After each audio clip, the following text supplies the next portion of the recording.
4 తారీఖు 9:30 ప్రాంతంలో హీరో రావడం జరిగింది.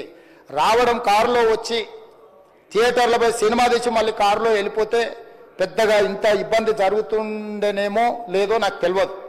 కానీ ఎక్సోడ్ చౌరస్తా కంటే ముందు నుంచే కారులో రూఫ్ టాప్ ఓపెన్ చేసి రోడ్ షో చేసుకుంటే థియేటర్లకు పోవడంతో ఆ చుట్టుముట్టుతున్న 7-8 థియేటర్లలో ఉన్న సినిమా అభిమానులు మొత్తం ఇక్కడికే రావడంతో వేలాది మంది జమ అయినారు. ఆ గేట్ ఒక్కసారి హీరో కారు లోపలికి పంపించడానికి ఆ ఉన్న గేటు తెరవడంతో వేలాది మంది ఒక్కటేసారి ఉప్పెనలాకి వచ్చారు. ఆ ఉప్పెనలో చనిపోయిన రేవతి, ఆమె కొడుకు, భార్య, భర్త, కూతురు వాళ్ళు అలాగైపోయి కొడుకు తల్లి ఒక పక్కన పోయి ఆ జనాల నుంచి తప్పించుకొని టికెట్ చేసుకొని ఆ తొక్కిసలాటలు హీరోను థియేటర్ లోపలికి తీసుకుపోవాలనుకున్న టైంకి అతను బండి మీద రోడ్ షో చేసి దిగేటప్పటికి వేలాది మంది హీరోను కలవడానికి చొచ్చుకొచ్చారు ముందుకు.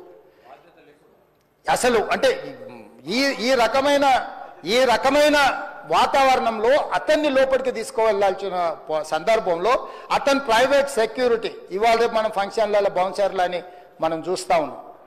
50-60 మంది సరిగ్గా లెక్క తెలియదు, 50-60 అని అంటున్నారు, నెంబర్ 4 ఎక్కువ తక్కువ.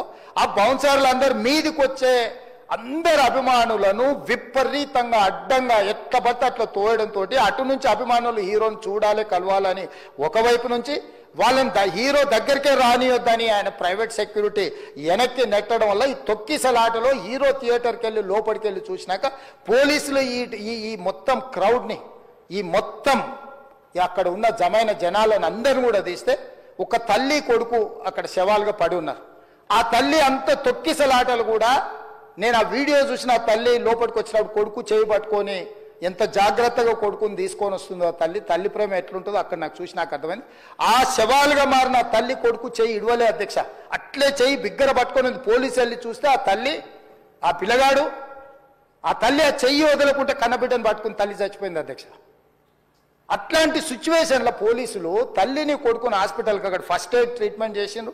పోలీసులు ఏం డాక్టర్లు కాదు, హుటాహుటిన తరలించిండ్రు. హాస్పిటల్కి వెళ్ళిన తర్వాత తల్లి చచ్చిపోయింది, పిల్లోడు కోమాలుండు. ఆల్మోస్ట్ పోలీసులు పిల్లవాడు కూడా చచ్చిపోయింది అనుకున్నారు. బ్రెయిన్ డెడ్ అయింది, ఆక్సిజన్ అందక ఆ అబ్బాయికి.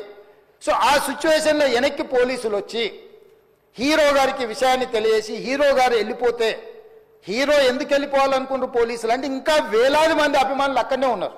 హీరో గారు థియేటర్లో కూర్చొని ఉండడం వల్ల సినీ ప్రముఖులు ఉండడం వల్ల ఈ బయట జమైన వేలాది మంది అభిమానులు అక్కడ నుంచి పోకుండా అక్కడనే ఉండడంగా థియేటర్ లోపల కూడా బాల్కనీలో టాప్ బాల్కనీలో హీరో కూర్చుంటే కింది నుంచి పై వరకు వెనక్కి తొక్కుట పైకెక్కి హీరో చేతులు కలపాలని కోతులు ఎగబడ్డట్టు కోట మీదకి కోతులు ఎగబడ్డట్టు ఉల్టా పైకి తొక్కిసలాట జరిగింది అధ్యక్ష.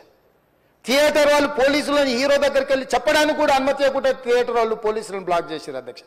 ఎప్పుడైతే హాస్పిటల్లో తల్లి చచ్చిపోయిన పిల్లగాడు కూడా ఆల్మోస్ట్ చావు నోట్లో ఉన్నాడు అని తెలిసి పోలీసులు వచ్చి ఏసీపీ వెళ్ళి చెప్పడానికి పోతే థియేటర్ సిబ్బంది లేదు హీరో దగ్గరికి వెళ్ళడానికే వీళ్ళదని చాలాసేపు పోలీసులను కూడా హీరో దగ్గరికి పోనీయలేదు అధ్యక్ష వాళ్ళ ప్రైవేట్ వీళ్ళు. చివరికి ఏసీపీ కోపం వచ్చేసి మిమ్మల్ని అందరిని తీసి లోపల వేయాల్సి వస్తుంది అని చెప్పిపోయి హీరోకు ఏసీపీ క్లియర్గా ఇద్దరు చనిపోయినరు, మీరు ఇక్కడ కూర్చుంటే థియేటర్లోనగా థియేటర్ బయట ఉన్న వేలాది మంది ఈ సినీ అభిమానులను మేము కంట్రోల్ చేయలేకపోతున్నాం, ల్యాండ్ ఆర్డరు శాంతి భద్రతలు చేయి దాటిపోయినాయి, మేము లాఠీ చార్జ్ చేయాల్సిన పరిస్థితి ఉంది, మీరు దయచేసి వెళ్ళిపోండి, వచ్చిండ్రు చూసిండ్రు కదా వెళ్ళిపోండి అంటే లేదు నేను సినిమా అయిపోయే వరకు ఇట్లే కూర్చుంటానని పోలీసులతో చెప్పిండని సిటీ కమిషనర్ నాకు చెప్పడం జరిగింది అధ్యక్ష. అదేవిధంగా ఇంకా కంట్రోల్ కాకపోవడంతో అప్పుడు డీసీపీ పై అధికార రంగంలో దిగి వాళ్ళ అందరినీ లోపల వాళ్ళ ఎంబడున్న అడ్డుకుంటున్న వాళ్ళను పోలీసులతో జరిపించి చక్కగా డీసీపీ పోయి హీరో గారికి బయట చనిపోయినరు, పరిస్థితి చాలా గందరగోళంగా ఉన్నది, మీరు ఇక్కడ నుంచి కదలాల్సిందే లేకపోతే మిమ్మల్ని పోలీస్ స్టేషన్కు తీసుకెళ్లాల్సిన పరిస్థితి వస్తుంది, మీరు ఇక్కడ నుంచి కదలాల్సిందే అని బలవంతంగా అతన్ని సినిమా మధ్యలో 12 గంటల సమయంలో రాత్రి 12 గంటల సమయం అట్టిగా ఆ సమయంలో అతను తీసుకొచ్చి బండెక్కిస్తే మళ్ళీ అతను రూఫ్ టాప్ ఓపెన్ చేసి మళ్ళీ చేతులు ఊపుకుంటూ రోడ్ షో చేసుకుంటూ అంటే తల్లి చనిపోయి పిల్లగాడు చావు బతుకుల మధ్యలో ఉన్నాడు మీరు వెళ్ళండి అని వెనక్కి పంపిస్తే కూడా మళ్ళీ కారులో రూఫ్ టాప్ ఓపెన్ చేసి చేతులు ఊపుకుంటా అభిమానులను సంతోషపెట్టుకుంటా రోడ్ షో చేసుకుంటా అతను వెళ్ళిపోయింది అధ్యక్ష. పోలీసులు కేసు చేసిరు, కేసు మీద థియేటర్కి సంబంధించిన కొంతమందిని అరెస్టు చేసిరు, అరెస్టు చేసి 10-11 రోజుల తర్వాత పోలీసు హీరో గారింటికి వెళ్ళిండ్రు, మీరు కూడా కేసులో A11 మీ మీద కేసు ఉందని చెప్పడానికి. పోలీసులతో దురుసుగా ప్రవర్తించిండు. మీరు ఆ వీడియోలన్నీ కూడా చూసిండ్రు.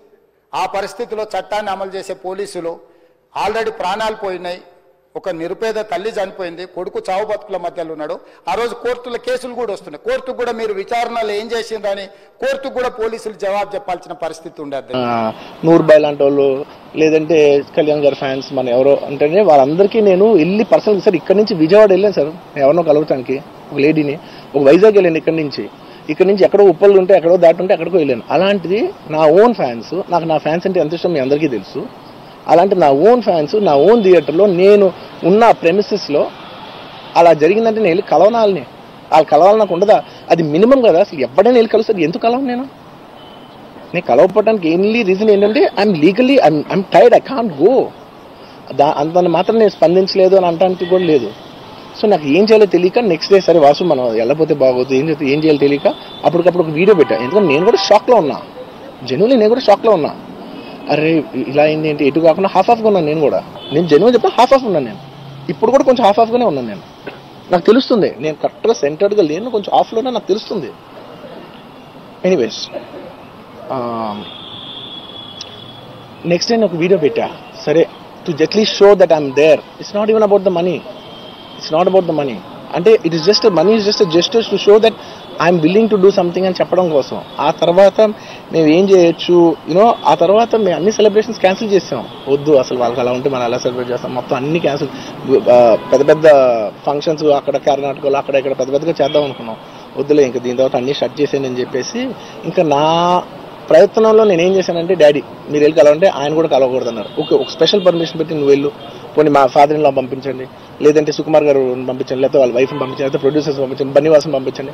ఇలా ఎప్పటికప్పుడు అప్డేట్ తెచ్చుకుంటున్నాను to know what is happening with the kid. అంతే తప్ప నేను అసలు ఏం కేర్ చేయట్లేదు. ఇలా కొన్ని ఫాల్స్ ఎలిగేషన్స్, క్యారెక్టర్ అసాసినేషన్ మాటలు వచ్చినప్పుడు మాత్రం చాలా బాధ వేస్తుంది. నేను ఎన్నైనా తీసుకోగలను, నన్ను నమ్మండి, మీ అందరూ తెలుసు ఐఎమ్ స్ట్రాంగ్ పర్సన్, నేను చాలా ఫేస్ చేస్తాను, నేను తీసుకోగలను, నేను తట్టుకోగలను. కానీ ఇలాంటి అన్నప్పుడు మాత్రం ఇంత లో పాయింట్లో ఇట్స్ జెన్యున్లీ లో పాయింట్. నాకు జెన్యున్లీ ఇట్స్ అ లో పాయింట్.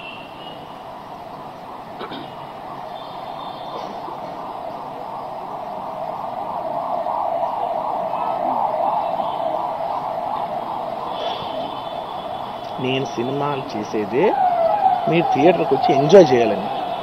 అలాంటి థియేటర్లు ఇంత మిస్అప్ అయితే ఎంత బాధపడతాను నేను. Sorry anyways what I wanted to say, okay ఒక నిమిషం. What I wanted to say is it's a very unfortunate accident. And also genuinely I'm a believer in, అంటే బయటే కాదు, generally me as a person ఇలాంటిది ఒకటి జరిగినప్పుడు ఏదో media కోసం ఇంకోళ్ళ కోసం నేను సుకుమార్ గారు చాలాసార్లు మాట్లాడుకున్నాం. డార్లింగ్ మనం ఏం చేయొచ్చు, నేను ఒక మంచి అమౌంట్, పెద్ద అమౌంట్, నువ్వు ఒక అమౌంట్, మైత్రి నుంచి ఒక అమౌంట్ తీసుకుని మనం ఒక ఫిక్స్డ్ డిపాజిట్ ఆ అబ్బాయికి ప్లాన్ చేద్దాం. ఊరికే మనం ఏదో చేతులు దుడిచేసుకుని అలా కాకుండా మిగతాలో కాకుండా మనం జెన్యున్గా ఏమైనా చేద్దాం డార్లింగ్, ఆ అబ్బాయికి ఏమైనా ఫిజియోథెరపిస్ట్ పెట్టిద్దాం, ఇలా చేద్దాం అలా చేద్దాం, ఎన్నో విషయాలు మాట్లాడుకున్నాం. అంత మాట్లాడుకున్న తర్వాత నేను కేరింగ్గా లేను సార్. ఎలా ఉంటాను sir, I have the same age kid. నా కిడ్కి ఎలా అయిందంటే నేను అలాగే ఫీల్ అవుతాను కదా. I may not a father, నాకు ఉండదా? ఇన్ని క్యారెక్టర్ ఇంత అసాసినేట్ చేసినప్పుడు ఇట్స్ పబ్లిక్లీ హ్యూమిలియేటింగ్. నాకు చాలా బాధగా, నేను ఇంత చేసినా కూడా నాకు బాధగా ఉంది సార్. మన తెలుగు వాళ్ళు బరువు తీసిన పైన పడదాం నేను సినిమా చేస్తుంటే మళ్ళీ లాక్కుంటున్నాం. Anyway it doesn't matter. Okay మీరందరూ నాకు వద్దులేదు అసలు, ఇంకా ఎన్ని ఇంకెందుకు మళ్ళీ డబ్బులతో ఇచ్చాం అది ఇది అనిపించుకుంటాను, వద్దు. I will take care of them very well. ఒక్క నిమిషం, let me complete please. It's my only request. నేను ఒక ఫ్లోలో ఉన్నా, మీరు ఒక్క ఫ్లో కట్ చేసినా ఐ టెల్ యూ వై. మీరు ఒకవేళ ఎవరు నన్ను ఇన్స్టిగేట్ చేసినా, నేను ఎడ్జ్లో ఉన్నా, నేను కొంచెం స్లిప్ అయినా నాకు మళ్ళీ లీగల్గా ఇష్యూ అవుతుంది. ప్లీజ్ అదొక్కటే నాకు కోఆపరేట్ చేయండి please. On humanitarian grounds I request that. And to repeat the entire flow in a much shorter way to the entire national media which is watching in English, I would like to repeat the entire thing in a much shorter way. Firstly, it's a very unfortunate